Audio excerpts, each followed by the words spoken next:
आप लोग निकाल लेंगे मेरे साथ भजन संहिता 50 अध्याय। समय होगा परमेश्वर के वचन का, आप लोग ध्यान से सुनिएगा।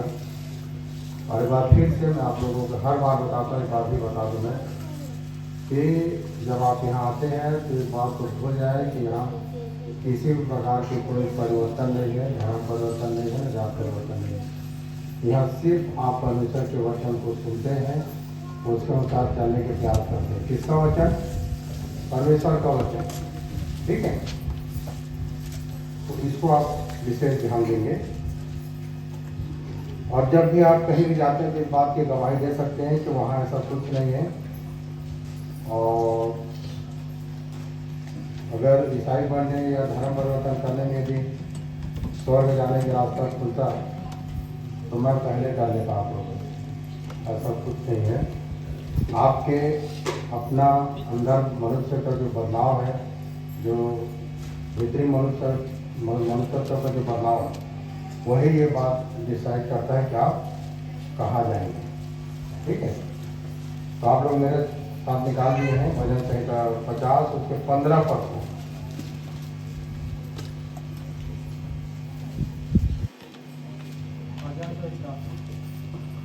भजन संहिता 50 अध्याय और उसके 15 पद को पढ़ूंगा मैं। और संकट के दिन मुझे पुकार, मैं तुझे छुड़ाऊंगा और तू मेरी महिमा करने पाएगा। ठीक है, यह कह रहा है कि संकट के दिन मुझे पुकार, मैं तुझे छुड़ाऊंगा और तू मेरी महिमा करने पाएगा। इसको छुड़ाएगा कि संकट के दिन जो पुकारेगा। कौन पुकारेगा? है ना, कौन पुकारेगा संकट के दिन? तो मैं आप लोगों को बता दूं मैं कि यदि हमारा संबंध परमेश्वर के साथ अच्छा बना हुआ है, ठीक है, हमारा जान पहचान परमेश्वर के साथ है ही नहीं, तो पुकारोगे तो कैसे सुनेगा? सुन ही नहीं सकता ना। तो हमारे कहने का मतलब ये है, हमारे नहीं वचन के कहने का मतलब ये है कि जब आप यहाँ आते हैं तो आप अपना संबंध परमेश्वर से बनाएं। आपकी जान पहचान परमेश्वर से होना चाहिए। ठीक है, मैं आप लोगों को बता दूं कि मैं आप लोगों के घर आता हूँ, आप लोग के बीच में मैं जब जाता हूँ मैं, और आप लोग मेरे से बने हुए हो, तो यदि कोई संकट यदि मेरे जीवन में आएगा तो मैं आप लोगों को बुलाऊंगा तो नहीं आऊँगी सर? जरूर आऊँगे। चलो भाई, हरि भाई के जीवन में संकट आ गया है, क्या बात है, क्या हो गया जाए। ये आप लोगों के बीच में यदि कोई संकट मुसीबत आता है, आप लोग फोन लगाओगे तो जरूर मैं आप लोगों के बीच में जाता हूँ। तो जान पहचान है तब ये बोलते हैं ना, जान पहचान भी होना चाहिए, फैमिलियर भी होना चाहिए। सेम वैसे ही यदि आप परमेश्वर से यदि कोई बात रखते हैं, यदि पुकारते हैं, तो संकट के दिन तभी सुनेगा परमेश्वर जब आपके साथ उसकी जान पहचान है ना। पहला कुरिन्थियों 8 अध्याय निकालो आप।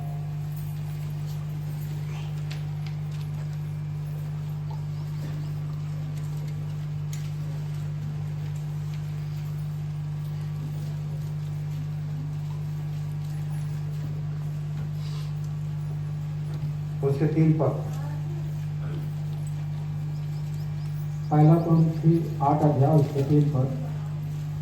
परंतु यदि कोई परमेश्वर से प्रेम रखता है तो परमेश्वर उसे पहचानता है। हाँ, परंतु यदि कोई परमेश्वर से प्रेम रखता है तो परमेश्वर उसे पहचानता है।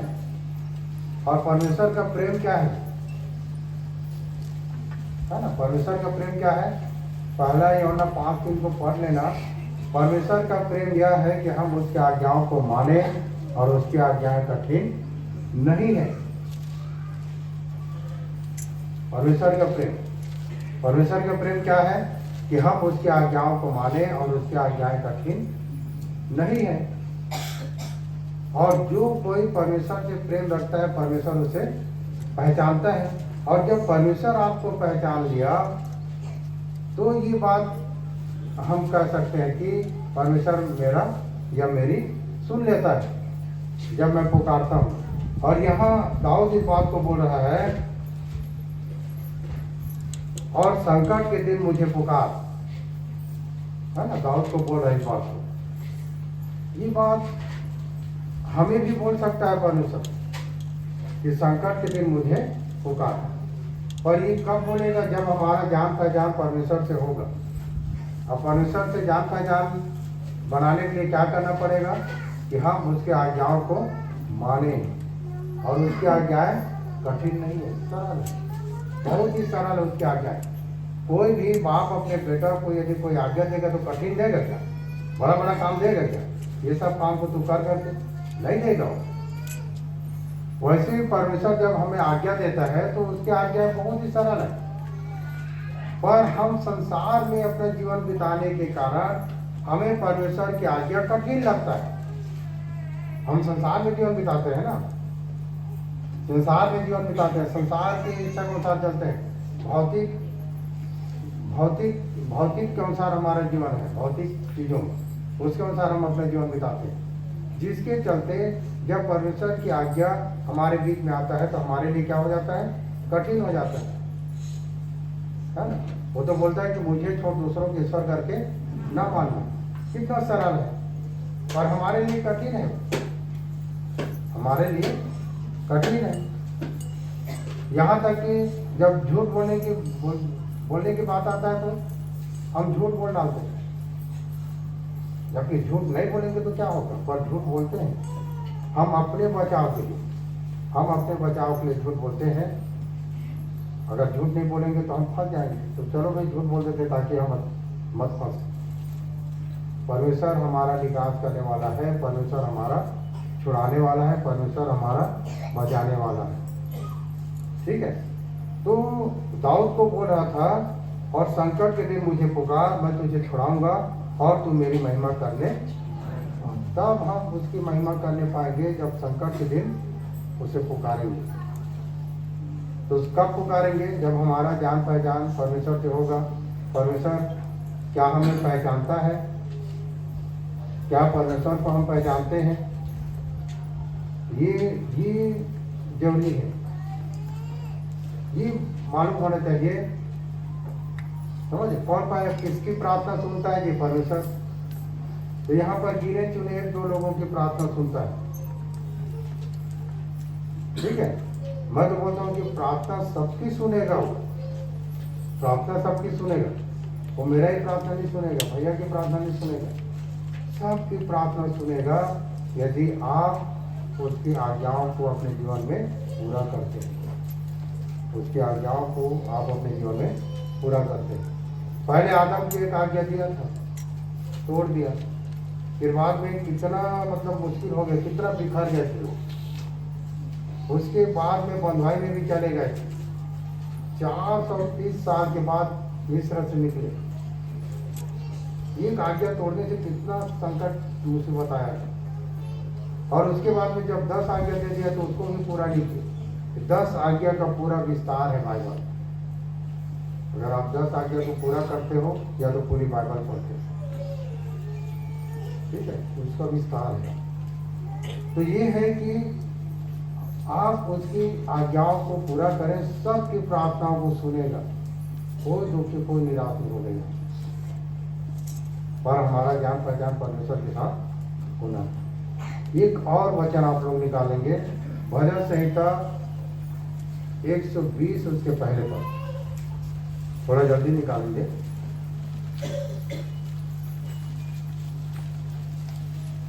और जब ये वचन आपको मिलता है या नहीं भी मिलता है तो आप लिख लें और घर में जाके उसे जरूर ध्यान करें। क्या लिखा? संकट के समय मैंने यहोवा को पुकारा। हाँ, संकट के समय मैंने यहोवा को पुकारा और उसने मेरी सुन ली। हाँ, संकट के समय जब पुकारोगे तो सुनेगा। आप बाइबल से ध्यान करोगे कितने लोग संकट में थे, और संकट में पड़ने के कारण, संकट में पड़ने का कारण क्या है? हम मन गिरा लिए हैं, फिर भी हम संसार की ओर चले जाते हैं। संसार और संसार की चीजों से हमारा प्रेम रहता है ना। संसार और संसार के सब काम क्या होता है? मिट जाता है, थोड़े दिनों का है, ठीक है कुंजल है। हम मन फिरा लिए फिर संसार की ओर चले जाते हैं और हमारे जीवन में संकट आता है। आपको पता है यौना नाम के एक व्यक्ति था जिसे परमेश्वर ने क्या कहा था कि तू निनवे नगर जाकर प्रचार कर। निनवे, तो उसको निनवे जाना चाहिए ना, तो कहाँ जा रहा था वो? तर्शीश की ओर जा रहा था। आपको परमेश्वर सीधा मार्ग देता है, पर आप लोग जाते कहाँ हो? अपने मन के अनुसार। ऐसा कर लेंगे तो बन नहीं बनेगा, बन जाएगा। और हम अपनी समझ के सहारा लेते हैं, ठीक है। तो अपनी समझ के सहारा ना लेना, वरन संपूर्ण मन से परमेश्वर यहोवा पर भरोसा रखना। योना को जब कहा गया कि निनवे को जा और प्रचार कर, क्योंकि निनवे की जो बुराई है मेरे, परमेश्वर बोला था मेरे तक पहुंच गया है, परमेश्वर तक पहुंच गया था। और परमेश्वर ने कहा था योना को कि मैं 40 दिन में निनवे को क्या करूंगा? उलाट दूंगा। तो योना को जाना चाहिए ना निनवे। तो कहाँ जा रहा था? तर्शीश को जा रहा था। हम सब अपने आप को जांचें कि हम कहाँ जा रहे हैं और परमेश्वर हमें कहाँ भेज रहा है, ठीक है। तब उसके जीवन में जब संकट आया तो योना 1:17 पढ़ो। योना 1 अध्याय के 17 पर, जब उसके जीवन में जब संकट आया तो कैसा संकट था जी? समुद्र में उसको फेंका गया और परमेश्वर ने बड़ा मछ ठहराया और मछ उसको निगल लिया और मछ के अंदर 3 दिन 3 रात रहा। ये मेरे लिए सोचने वाली बात है। अगर आपको कोई जीव निगल लेगा, है ना, अजियार अगर आपको निगल लेता तो 3 दिन में बचे रहोगे, बच जाओगे ना। क्योंकि वो इसलिए नहीं बचा योना, क्योंकि वो मछ को परमेश्वर ठहराया। जब आपके जीवन में कोई मुसीबत के लिए वो ठहराता है तो आप उससे नाश नहीं होगे। समझ, कोई चीज संकट जब हमारे बीच में आता है तो उससे परमेश्वर हमें सिखाता है, वो बचाने का प्रयास करता है। पर हम क्या सोचते हैं? हमारे जीवन में संकट आ गया है, हम क्या गलती किए हैं? हम तो बाइबल पढ़ते हैं, प्रार्थना करते हैं, हम तो बने रहते, इतना दिन हो गया, ऐसा क्यों हो गया हमारे साथ? ऐसा हमारा सोच हो जाता है, हम ऐसे सोचने लग जाते हैं।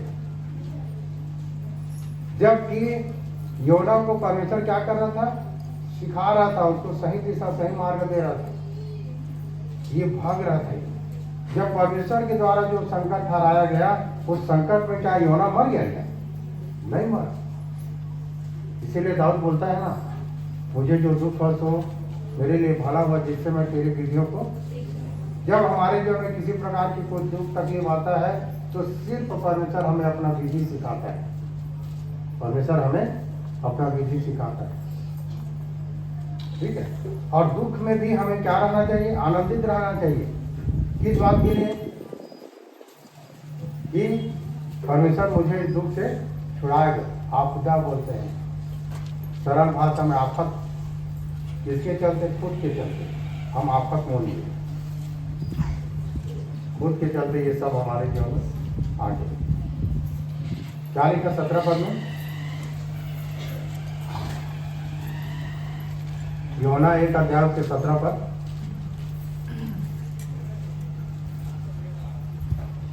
यहोवा ने एक बड़ा सा मछ ठहराया था कि योना को निगल ले। कि योना को निगल ले। आप याद रखना, पूरा निगल लेगा जब इधर उधर करोगे। जब वो दुख मुसीबत ठहराएगा ना, जब उसकी ओर से कोई आएगा तो आप सीधा अंदर, ऐसे लगेगा कि अब मैं बचने वाला नहीं हुआ, अब मेरा क्या होगा? क्योंकि उसकी ओर से ठहराया गया, क्योंकि वहां तक ले जाता है ना। फिर से पढ़िए भैया उसको। यहोवा ने एक बड़ा सा मछ ठहराया था कि योना को निगल ले, और योना उस महामछ के पेट में 3 दिन और 3 रात पड़ा रहा। आगे तब 2 के 2 तब योना ने उसके पेट में से अपने परमेश्वर यहोवा से प्रार्थना करके कहा, हाँ, मैंने संकट में पड़े हुए यहोवा की दुहाई दी, मैंने संकट में पड़े हुए यहोवा की दुहाई दी। दुहाई दी। कहा? मत्स्य के पेट के अंदर। आगे क्या लिखा है? और उसने मेरी सुन ली। हम्म? अधोलोक के अधर में से मैंने चिल्ला उठा, अधोलोक के अदर में से मैंने चिल्ला उठा। इतना गर्मी वहां अंदर में, पेट के अंदर गर्मी रहता तभी ना कोई चीज पचता है। पेट के अंदर अगर ठंडा हो जाएगा तो क्या होता है? कोई है डॉक्टर? नहीं। पेट अगर ठंडा हो जाए तो क्या होगा? अब मैं सब चीज थोड़ी बताऊंगा, आप लोग खोजना, बता देगा करके ध्यान से सुन, नहीं बताऊंगा। ठीक है? इतना गर्मी था वहां अंदर में, उधर में से चिल्लाओ था। और परमेश्वर ने क्या किया? उसकी प्रार्थना को सुना। व्यक्तिगत संकट आता है ना, याद रखना। और संकट क्यों आएगा भाई? जब उसकी आज्ञाओं को मानोगे तो, उसकी आज्ञाओं को मानोगे तो क्यों संकट आएगा? नहीं आएगा ना। अगर आ भी गया तो वो हमारी सुन लेता है। और कैसे सुनता है मालूम है? भजन संहिता 40 के पहले पद में लिखा है कि मैंने संकट में यहोवा को पुकारा और उसने झुककर मेरी दुहाई सुनी। लिखा है कि मैंने धीरज से यहोवा की बात जोता रहा। लिखा है जब आप दुआ किए हैं, जब आप प्रार्थना कर चुके हैं, तो वहां पर आपका धीरज दिखना चाहिए। वहां पर आपका धीरज दिखना चाहिए। मैंने धीरज से यहोवा की बात जोता रहा और उसने झुक कर, वो परमेश्वर जो स्वर्ग में है आपके लिए झुक जाता है। आप बाइबल से ध्यान करो, कहाँ झुका था परमेश्वर?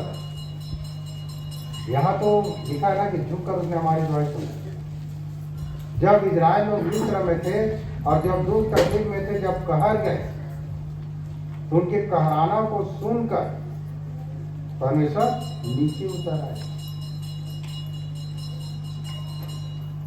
परमेश्वर नीचे। कभी कभी इस बात को भी आप ध्यान रखना कि आप किस चीज के लिए कहर रहे हो। परमेश्वर तो हमारे मन का जानने वाला है ना। छोटे छोटे चीज में कहर जाते हैं। कितने साल तक के लोग तकलीफ में थे इजरायली लोग? 400 साल तक। और जब उपाय किया परमेश्वर उनको बचाने के लिए, तो कितने साल लग गया? उपाय जब किया तो 80 साल लग गया। जब परमेश्वर झुक गया, नीचे आ गया, जब उनके लिए उपाय किया तो 80 साल लग गया। मूसा का जन्म हुआ, फिर मूसा कहाँ था? फिरौन के यहाँ था, मिस्र में। फिरौन के यहाँ था, वो राजमहल में 40 साल तक मिस्री ज्ञान सीखा। फिर उसके बाद 40 साल उस जंगल में था, अपने ससुर इत्रो के यहाँ। मिस्र में कौन सा पद में था? मंत्री के पद में था। अच्छा पोस्ट मिला था। और अपने ससुर के यहाँ जाकर क्या चरा रहा था? भेड़ बकरी चरा रहा था। हाँ? कोई सरपंच को बोलोगे जाओ भेड़ बकरी चराओ तो चराएंगे? नहीं चराएंगे ना, मुश्किल हो जाएगा। छोटा मोटा पद पाने वाले लोग थोड़ा अपने आप को कुछ समझ बैठते हैं। मूसा को देखो कितना बड़े पोस्ट में था और वो क्या कर रहा था? भेड़ बकरी चरा रहा था। अब फिर वहां से नम्र बनाया ना परमेश्वर उसको, 80 साल सिखाया उसको। और उसके बाद जब वो आया तो फिर इजरायलियों को निकाल के जंगल में लेके गया। 40 साल तक जंगल में रखा। 80 साल परमेश्वर उसको सिखाया और 40 साल जंगल में लेके गया। उसने भी एक बात को गलत कर डाला। परमेश्वर ने कहा उससे कि चट्टान से बातें करना, पर उसने चट्टान को क्या किया? लाठी से मारा और कहा कि अब तो कनान जाने नहीं, रोक दिया। मूसा जैसे व्यक्ति को, इजरायली को छुड़ाने के लिए स्पेशली उसका जन्म हुआ था। स्पेशली जन्म हुआ था इजराइलियों को छुड़ाने के लिए। तो परमेश्वर बोल सकता था ना, मैं इसको जन्म इसीलिए जन्म इसका हुआ है, मैं इसका जन्म किया हूँ कि इजराइलियों को छुड़ाए। ये गलती हो गया, चलो कोई बात नहीं। नहीं, पुराने नियम में अनुग्रह नहीं था, नए नियम में अनुग्रह है। अभी अनुग्रह का समय नहीं रहता तो आप में से कौन बचेगा? कोई है जो बच जाएगा? सुबह से लेकर शाम तक पूरा हम अपने जीवन में खलबली मचाए रहते हैं, एक भी लोग नहीं बचे। अनुग्रह का समय है, उस समय अनुग्रह का समय नहीं था, रुक गया। आदम के समय अनुग्रह का समय नहीं था, निकाल दिया उसको। साउल के समय में अनुग्रह का समय नहीं था, निकाल दिया उसको। ठीक है, अभी अनुग्रह का समय है, और जब अनुग्रह है तो हम लोग उस सब को हल्का समझते हैं। है कुछ नहीं होगा, बस बाइबल पढ़ते हैं, प्रार्थना करते रहते, कुछ नहीं होगा। सब होगा, क्योंकि आप सुबह से लेकर शाम तक क्या करते हो, सब यहोवा लिख लेता है, यहोवा लिख लेता है। और जब समय आएगा न्याय के दिन, उस दिन आपकी पुस्तक खोला जाएगी। ये भी अच्छी बात है कि कम से कम आपके नाम से पुस्तक तो मिलेगा वहां। ठीक है, एक जगह तो ये भी लिखा है कि जिस किसी का नाम जीवन के पुस्तक में लिखा हुआ ना मिला, वो आग के जेल में डाला गया। अगर आपके नाम जीवन की पुस्तक में लिखा गया तो कटना नहीं चाहिए, कटने मत दो। उसके लिए जीवन और परिश्रम करो, जब आपका नाम जीवन की पुस्तक में लिखा गया। ठीक है, वहां परमेश्वर इजराइलियों के लिए क्या किया, उतर कर आ गया, नीचे झुक गया। और यहाँ पर लिखा है कि मैं धीरज से यहोवा की बाट जोता रहा और फिर झुक कर मेरी दुहाई सुनी। आपको पता है इब्रानी 2:9 में क्या लिखा? इब्रानी नहीं है, रोमी 2:9, रोमी 2 अध्याय के 9 पद में क्या लिखा है कि संकट आने का कुछ कारण हमारे जीवन में। रोमियो 2 अध्याय उसके 9 पद को पढ़ूंगा मैं।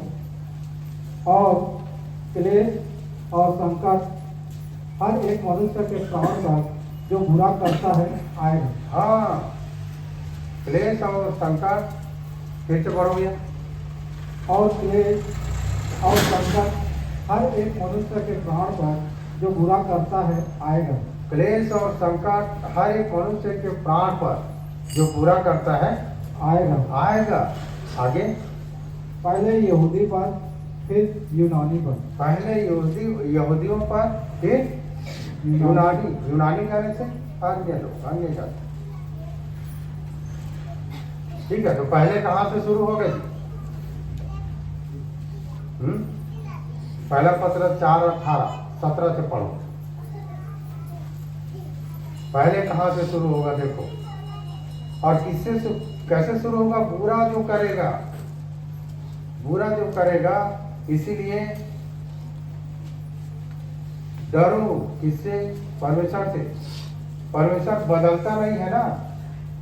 अगर वो पहले था वैसे अभी भी है और आने वाले समय में भी वैसे ही रहेगा, वो बदलेगा नहीं परमेश्वर। आप चाहोगे कि बदल जाएगा तो नहीं, वो बदलेगा नहीं, हो बदलने वाला परमेश्वर नहीं है। वो अपने सब बातों पर खड़ा है, सब बातों में खड़ा है, वो नहीं बदलेगा। क्या लिखा है? 4:17, पहला पत्र 4:17। क्योंकि वह समय आ पहुंचा है। हाँ, क्योंकि वह समय आ पहुंचा है कि पहले परमेश्वर के लोगों का न्याय किया जाए। हाँ, पहले परमेश्वर के लोगों का न्याय होगा जब एक समय आएगा। तो यहाँ तो 15 ऐसा बोल दिया कि वो समय अभी आ गया है, क्योंकि वह समय आ पहुंचा है कि सबसे पहले परमेश्वर के लोगों का न्याय होगा। पर आगे क्या लिखा? और जबकि न्याय का आरंभ हम ही से होगा, तो उनका क्या अंत होगा जो परमेश्वर के सुसमाचार को नहीं मानते। जो परमेश्वर के सुसमाचार को नहीं मानते, आपके बीच में हम परमेश्वर के सुसमाचार को लेके जाते हैं, जो यीशु लेके गया, उससे चेले लोग लेके गए, हमें मौका मिला, हम लेके जा रहे हैं। पर जो नहीं मानते हैं उसका क्या होगा, उसका क्या अंत होगा? जो नहीं मानते हैं, जब न्याय का आरंभ हम ही से होगा तो उनका क्या होगा? जो सुसमाचार को नहीं मानते, उनका क्या होगा? उनका क्या अंत होगा? आगे क्या लिखा? और यदि धर्मी व्यक्ति की कठिनाई से उद्धार पाएगा तो भक्तिहीन और पापी का क्या ठिकाना। और यदि धर्मी व्यक्ति कठिनाई से उद्धार पाएगा तो भक्तिहीन और पापियों का क्या ठिकाना। ठिकाना। समय नहीं रह गया कुंजल भी, नहीं है समय। आप लोग भी समझ लो, नहीं है समय। प्रभु का दिन कैसे आएगा? चोर की नहीं आएगा, बता कर नहीं आएगा। मैं तो बोलता हर दिन तैयार रहो, हर दिन तैयार रहो, ठीक है? और जैसे आज चलेगा, ठीक है? कुछ भूल गए, कुछ बच गया, कुछ रह गया। जाने की बार अपने गवाही में बता रहा था, मैं सुन रहा था, मैं इतना बाइबल पढ़ता हूँ, बोल रहा था इतना बाइबल पढ़ता हूँ कि अगर मैं मर जाऊंगा तो मुझे ये पछतावा रहा, इसको क्यों नहीं पढ़, इसको क्यों नहीं पढ़ पाया। ऐसा आपके और मेरे साथ ना हो जाए। खूब बाइबल पढ़ो, क्योंकि मरने के बाद कोई उपाय नहीं है, आपको फिर से मौका नहीं दिया जाएगा। वंस मोर नहीं बोलेंगे, जाओ। मनुष्य के एक बार मरना और न्याय को होना नित्य है। मैं यह चिल्ला चिल्ला बोल रहा हूँ, गला खोल के पुकार रहा हूँ।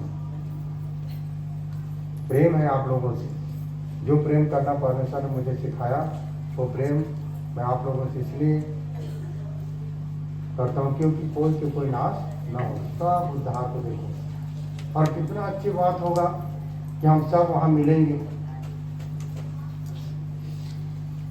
कैसे काम? वहाँ सब हम मिलेंगे, जाके चाय जरूर देना उनसे, वो चाय जरूर देना। वहाँ कुछ नहीं होने वाला, याद रखना। सब वहाँ मिलेंगे हम जाके। पर अभी आप अपने आप को जांचो कि क्या परमेश्वर हमसे प्रेम करता है क्या? है? और उसका प्रेम क्या है कि हम उसकी आज्ञाओं को माने। और उसकी आज्ञाएं कठिन नहीं है, क्या है? सरल है। आप इधर उधर मत देखो, दाएं बाएं पीछे मत देखो। जब आपको जो मिल गया उसमें चलो ना पकड़ के। कौन आपको डराता है? किस चीज से डरते हैं हम? कौन है आपके डर के कारण? सबको तो परमेश्वर बनाया है। वो मुझे ये बोलता है, मुझे वो बोलता है, मुझे ऐसा बोलता है, मुझे कोई कुछ ही बोले, आप पा गए हो। वही बोलेगा जिसको मिला नहीं है। जिसको मिल गया वो नहीं बोलेगा, याद रखना। जिसको मार्ग मिल गया है, जिसको यहाँ आने के बाद कुछ मिल गया है, वो नहीं बोलेगा। वही बोलेगा जिसको कुछ नहीं मिला है। और अगर आपको कोई बोलता है, कोई भटकाने के काम करता है, इधर उधर की बात करता है, इस बात के आनंदित होना कि मुझे मिला है, उसको नहीं मिला, इसलिए भूल रहे हो। जो आपको भटकाने का काम करता है, समझ जाना उसको मिला ही नहीं है। आपको मिल गया है, आपको मिल गया है। अब जब आप पा गए हो तो चलो। आपको मिल गया तो आप क्या करो? चलो परमेश्वर की इच्छा को साथ। दाएं बाएं पीछे मत देखो और उसकी आज्ञाओं को पूरा करो। देखो एक वचन, उसके बाद फिर हम दुआ करेंगे। व्यवस्था विवरण 4:30 पर।